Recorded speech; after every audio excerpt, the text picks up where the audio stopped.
I'm not a lawyer, but let me tell you what happened on day 13 of Diddy's federal criminal trial. So Mia was back on the stand, and again, Mia is a former employee of Diddy's, and Mia is not her real name, but they are using that to protect her identity, or supposed to be protecting her identity. So the day starts off with the prosecutor asking Mia about her trip with Cassie to South Africa back in 2015.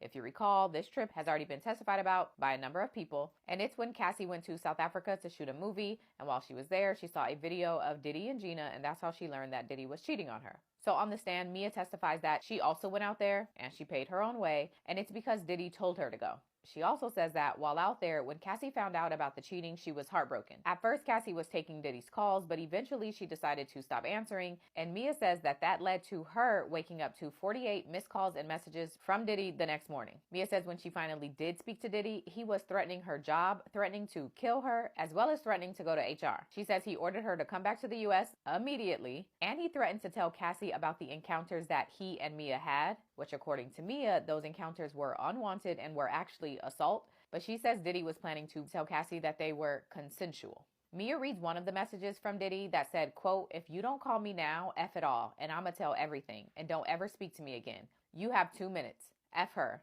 Call my house now or never speak to me again. F ABC and all lawyers. Let's go to war." War? Mia says the ABC comment was regarding a TV show deal that she and Diddy had reached with ABC for a comedy that she wrote based on her life as his assistant. And again, according to her, all of this was because he was actually trying to reach Cassie and couldn't. Mia says at one point in South Africa, she spoke to Diddy on the phone. He was irate, forgetting what he was talking about, slurring his words, and saying irrational things. In addition to Diddy reaching out to her, Mia also says that his chief of staff, Christina Coram, was contacting her. KK told Mia, "I need to talk to her. Not sure what to do. He needs you to call him now or you don't have a job." At another point during this back and forth, Mia texts Diddy that Cassie was busy and she begged him to give her more time. She also begged him to be nice on the phone, but then Diddy texts her saying, "Call me now," repeatedly.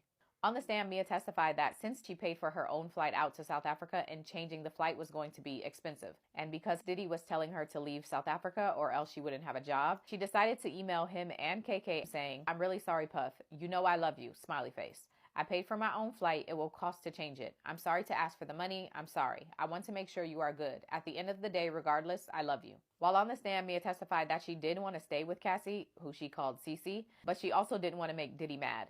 So she was tiptoeing in that email because that's what she had to do to survive. When Mia finally did leave South Africa, she returned to LA and she said she had much less access to Diddy, which made doing her job much harder. She said she needed his approval for everything, but he basically stopped responding to her.